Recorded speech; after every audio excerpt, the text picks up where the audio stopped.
Hey comic fans, welcome to the Comic Fix, your one-stop shop for every single thing DC Comics, to some creator-owned, to a little bit Marvel. My name's David, and welcome to the Comic Fix. Now, I'm going to start off this week with the third wave titles and their #1 issues, starting out with The Phantom Stranger. Now, with The Phantom Stranger, I don't know much about him whatsoever, but in the New 52, he has been alluded to being Judas, and I guess his mission and his whole entire thing is to get the coins that he got from betraying Jesus. So his mission this time is to take a young girl, Rachel, who is losing control of her powers, who is on the run from her father, who is supposedly the devil himself. So he's out to help her, and for what means? Well, you just have to read the book to find out. Now, going into this book, and hearing that Dan DiDio is the writer of the book, I've never really read any of his stuff before. What I've heard online and from some of the other YouTubers out there is that it's very unimpressive. I came into this book with an open mind, but the first 2 pages in this book were just so bad. Let me just show you. So we open up with Billy. He's going to go and kick the ball. His parents tell him, hey, don't run off. So he kicks the ball as hard as he can. And Billy's running after the ball. And then he bumps into the Phantom Stranger. Now, when this scene happened, I hated the dialogue. You got the Phantom Stranger going, hello, Billy. And Billy going, how do you know my name? I know everyone, though no one knows who I am. I am the Phantom Stranger. And I was thinking, and then I love the, expression of Billy just being like, what the hell is this guy? Because that's how I would be. I'd be like, what the fuck is going on? I mean, this dialogue is so bad and so corny. And then you see the Phantom Stranger give Billy the ball that he kicked. So you see Billy with the ball, and then the next panel, he's running after the ball. And the thing is, though, is that he's running towards his parents. But you see in here that, at the beginning pages, is that his parents are right here. Right? Well, he's going that way to run for his mom. I don't know why, because in here you see the parents going off into the forest area. It just doesn't make any sense. And then after that, Billy, he gets hit by a car and dies. And it was just like, okay, this doesn't really make sense. He had the ball, but he was chasing after the ball. This is just a jumbled mess. And then I love the part. You meet Rachel, and you're trying to get to know who she actually is, and you find out through some stuff that she says that she's actually Raven, which I think that's pretty cool. I love Raven in the old DC universe, and I thought, okay, this is cool to bring her back. She felt the same that she did in the old the old DC universe. But I started to notice something, that every single time that the Phantom Stranger is shown, he has the same look on his face every single time, and it's just a bland face that is just right there. Every single time you see him, he has this face that's just like boring and just uninteresting. And another thing I noticed is that every single time you see the Phantom Stranger, he never has his mouth open. So I don't know if when he's talking to some people that he's doing it through telepathic ways. If so, that's really strange, but he is the Phantom Stranger. So, and that just really turned me off. I was just like, I don't really get how he's actually communicating with the people, because the artist does make a point of every single time he shows everyone else talking, they have their mouth open, but when Phantom Stranger's talking, he has the same expressions as nothing, and it was a little confusing to me. But the point I thought where this comic just got really cool is when her father comes. And her father is, let me just look at my notes.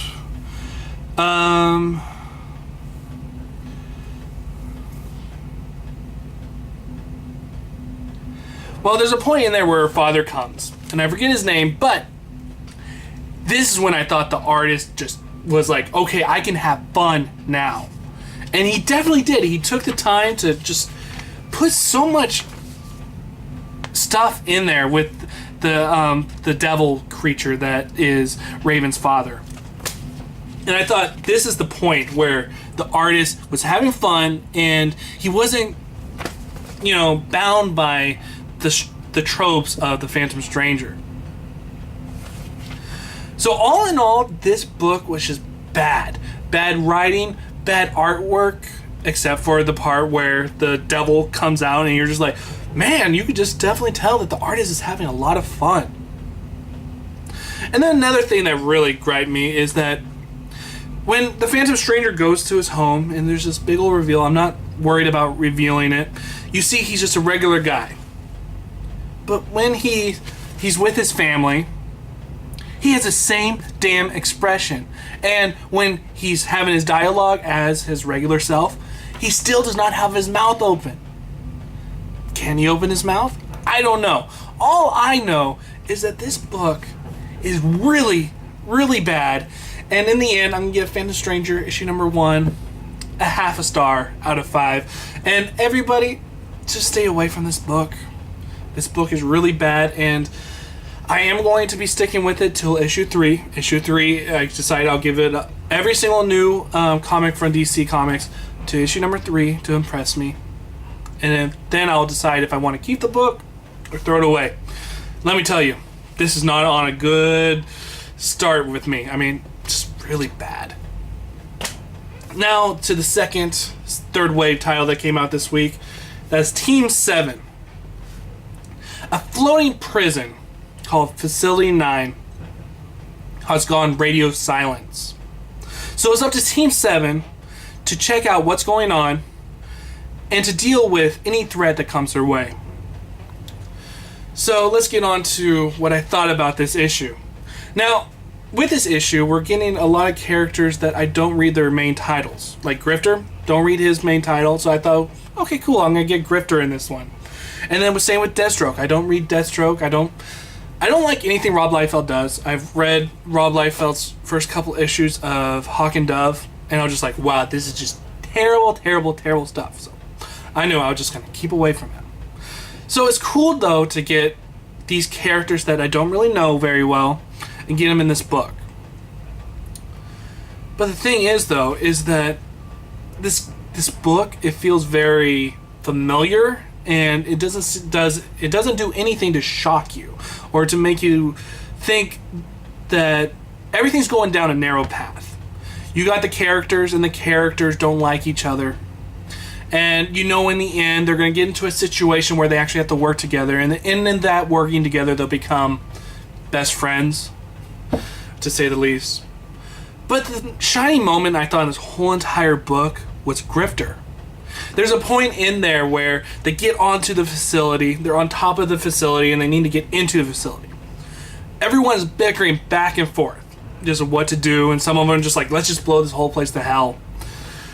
And you see Grifter in the background, not talking, not doing anything, and then you just see him walking off, planting something, walking back to where all the people are arguing, hit a button, and he gets the stuff done.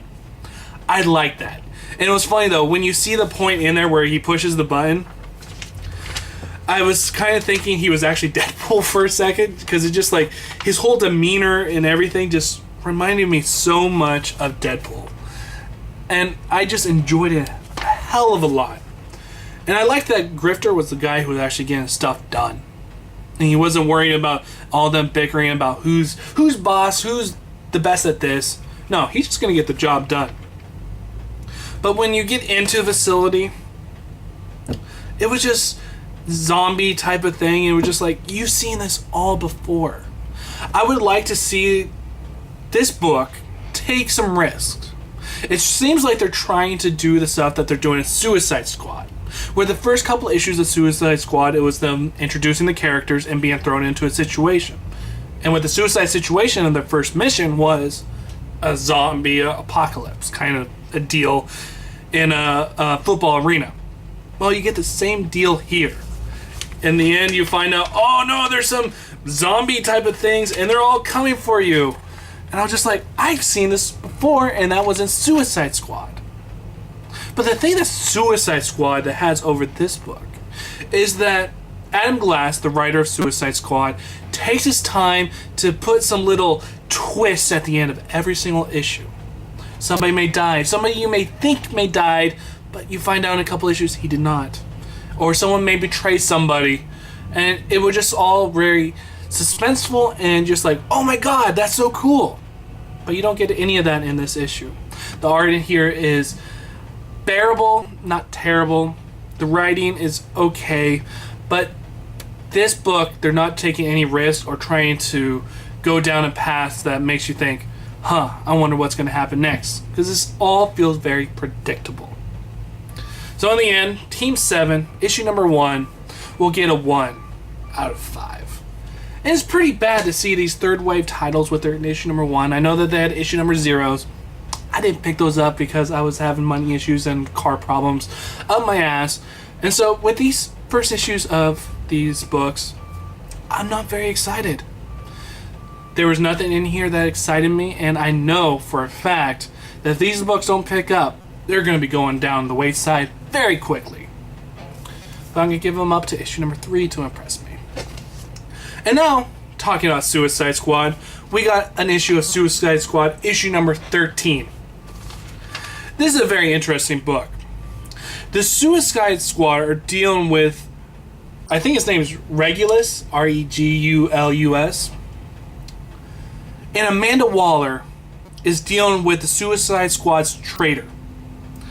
Now, when you got the whole points in there with Regulus, it's very, very predictable. I mean, it's stuff you already seen before, and it wasn't trying to do anything to go out of the norm. But the best parts of this book is with Amanda Waller. And with Amanda Waller, you get to see her dealing with the traitor. And dealing with her mother as well. Or not her mother, it's the person that raised her. And you just get to get into her psyche of Amanda Waller, and it's just so cool. I really like this character.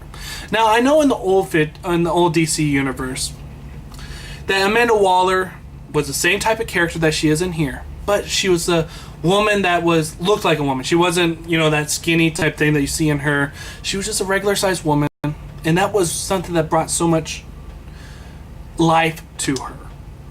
Well, in here, her character is just bringing so much life to her as well. And I would actually like to see her as a regular sized woman, because I think that would just bring out more of her character as well. But to get to the psyche of her in this issue was very surprising. And Adam Glass, he's been doing so well at telling these stories and putting with each issue, putting segments of who these characters are and how they are changing throughout the 13 issues. And it's very interesting to go back into those 13 issues and look how every single character has changed. So, Adam Glass is doing some great job at just character development, action sequences. But the bad parts of this issue was just, you could just tell that he didn't really care about the Regulus part of this whole entire story arc, and he's the guy who's on the cover. But when he got into the Amanda Waller parts, that's where this book shined. Now, just like in Phantom Stranger, there was one part that I just felt was just very disorienting. There's a point in here where you got Harley Quinn, who is going to have to deal with some of her teammates who are being mind controlled. So what does she do? She decides to do some acrobatics to get over the people. Well, when she does the acrobatics, she conveniently finds a hose and breaks it open and decides to squirt water onto King Shark. And when he does that, he turns back into his normal self. Now, the disorienting part was, you saw them running through this area before, because they, Deadshot and Harley Quinn were running, and then they saw that at the end there was like a bunch of stormtroopers. So just like Han Solo and Chewbacca, they decide, we're going to run the other way. Well, when they ran that way the first time, you didn't see the whole thing that she just broke open. And then it was conveniently there in this point where King Shark. So that whole point was just like very disorienting and just felt a little too convenient for my sake. But all in all, this was a good issue with a lot of surprising stuff, and the ending to this one was very shocking. And it's one of those books that you know you're in for a shock every single issue. And I don't know how this book is going to turn out, because the person that has a big old reveal in this issue is going to have some very long effects in the whole DC universe. And it's one thing else is interesting that I didn't talk about in the Batman review that I did, is that in Suicide Squad, you see Harley Quinn, her character kind of turn around. She knows that she is crazy, and that her original side, her doctor side, when she was a psychiatrist or psychologist, is that she's going back into that way. She's been away from the Joker for so long, and that she's starting to come back to her old Harley Quinn. And it's interesting to see in the Batman titles is that she knows that the Joker is doing so much wrong, and that this is not the same Joker. And is the reason why she's seeing stuff in a different way because of the effects that she's been having in the Suicide Squad. And I thought that was all really cool, and just made you glad that you're reading Suicide Squad, and makes you glad that Adam Glass is changing the status quo for his books. So in the end, I'm going to give Suicide Squad issue number 13 a 2.5 out of 5. There were some misses in this book, but you definitely are in for a good time. 3 more books to go, and the third one in this whole entire thing is the Ravagers issue number 5. On the run from the Ravagers, Fairchild's group decides to take her group to her friend Niles' place. Niles is showing them around his base of operations, and he shows them a danger room type of place. And he says, I am going to teach you guys on how to protect yourself so that when the Ravagers come, you'll be ready. Well, these kids who have been put through so much through nowhere, they look at this whole danger room type of room, and they're like, you want to do the same thing that the Ravagers wanted to do to us. And I thought that was really cool. It was just, the artist and the writer are getting so much into the who these characters are and how messed up they are through what they have went through when they went through the coin event. But then one of their teammates goes into a seizure type of state. And the reason why is because this person, he had implanted in him a chip that whenever the Ravagers want it, they can just hit the button and it'll just make the person die. So the Ravagers know, or Fairchild's group knows, that they have to start to defend themselves. And when they do, it's really cool, and you just get so hyped up, and you're just like, yes, we gotta destroy the Ravagers, the people that are chasing after you. And I'm so glad to see that they're finally deciding to defend themselves. These group have been running for so long. In the first 5 issues, they've been running away from the Ravagers, and it's so nice to see them finally decide we are going to take the fight to them and not be a victim anymore. Also in this issue, there is a fight between Fairchild and Superboy. Now, many times in comics, they would take this fight and make it a whole entire issue. Well, the one cool thing that this issue does is they take that fight that most comics would have said, this is going to be one whole issue. They took it in 1 page, and it worked out so well. I mean, I just like the whole way that they did this, and that they were more focused on the story and the characters than the action sequences. And then when they did the action sequences, it's done in a very stylized way, and you got the point. So I was really glad to see that. But the cool thing is, though, is that this book is called The Ravagers. And I know that the group that Fairchild has are not Ravagers. Well, they decided in this issue to actually call themselves the Ravagers. So now I can call Fairchild's group, the Ravagers, and you can see in here, they call themselves the Ravagers.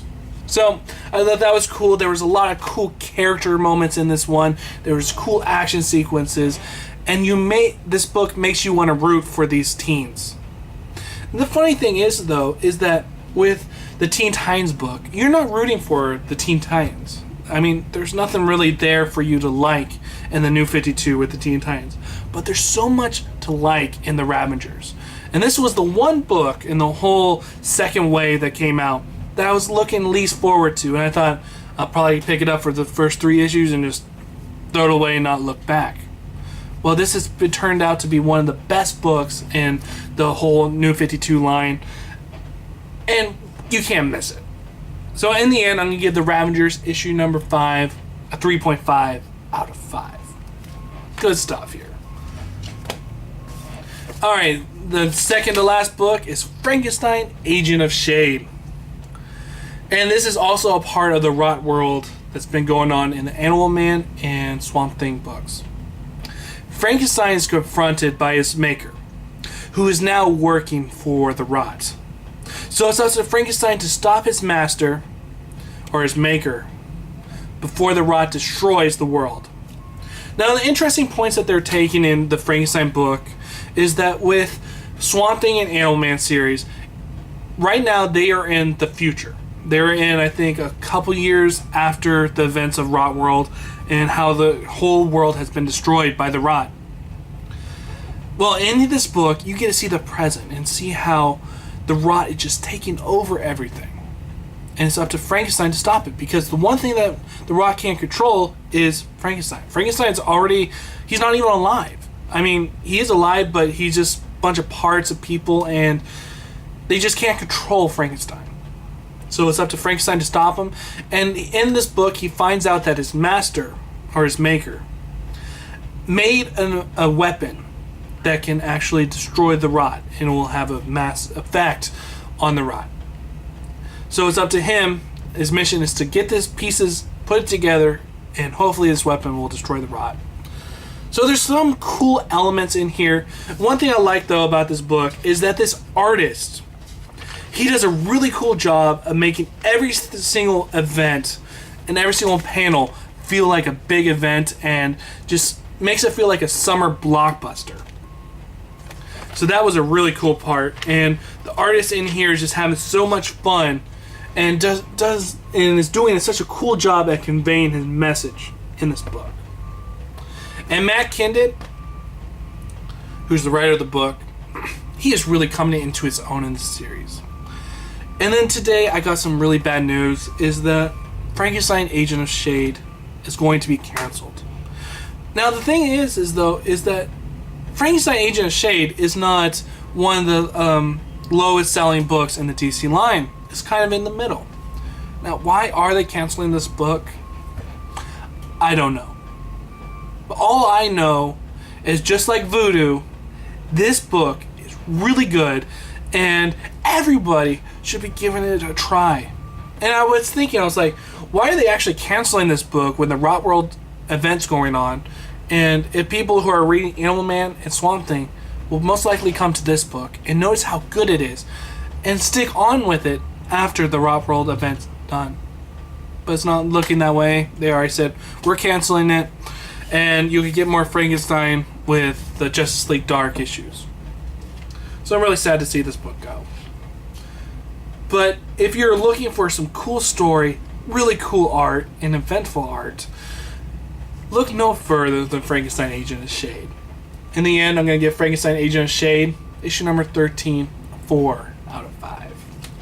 And now the last book in this whole entire week, and that is the Green Lantern Corps,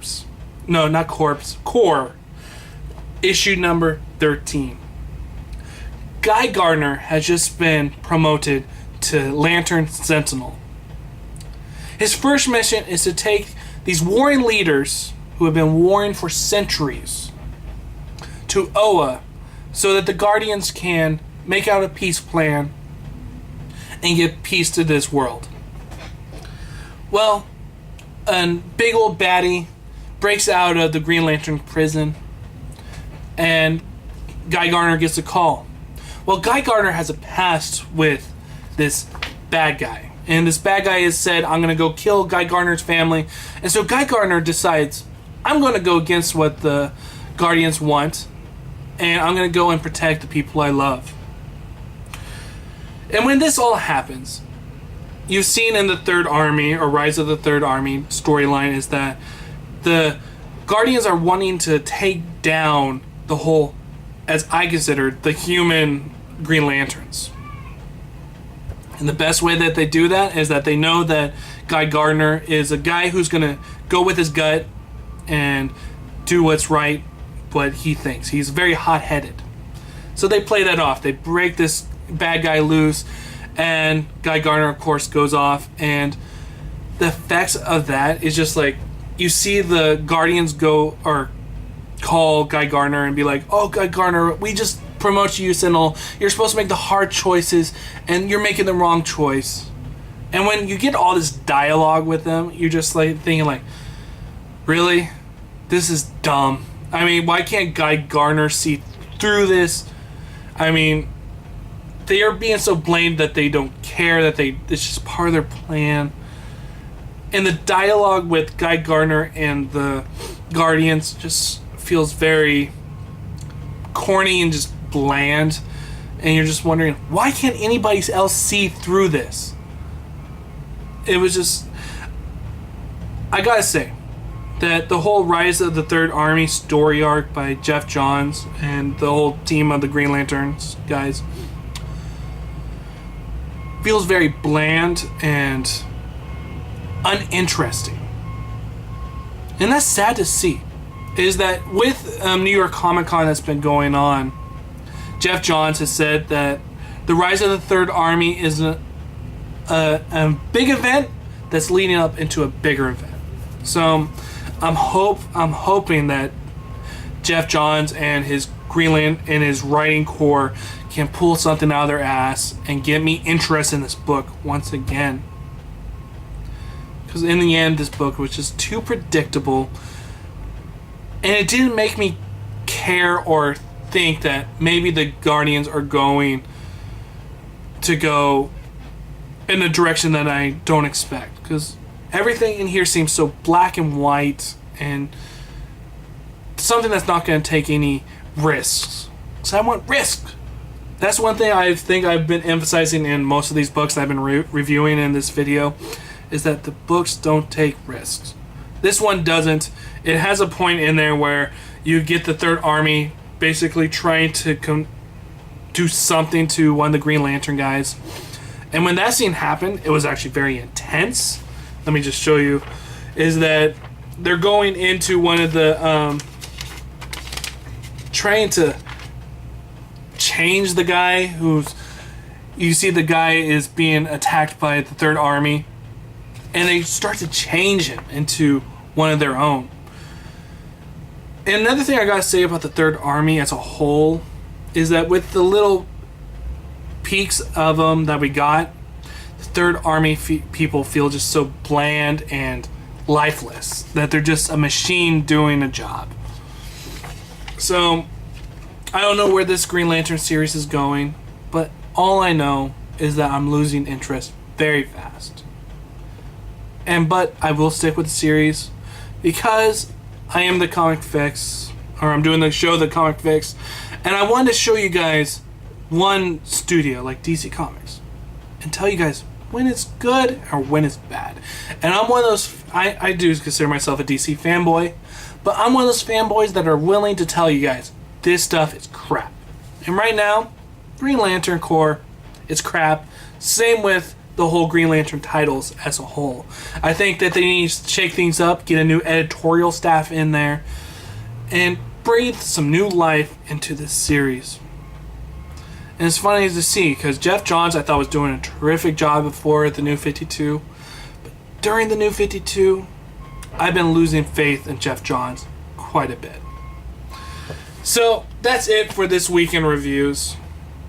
I hope you guys enjoyed it. In my next video, I'm going to do my pick of the week, which my pick of the week is no surprise to anybody, but if you want to know who it is, watch out my next video. My name's David, this is The Comic Fix, and I'll see you guys next time.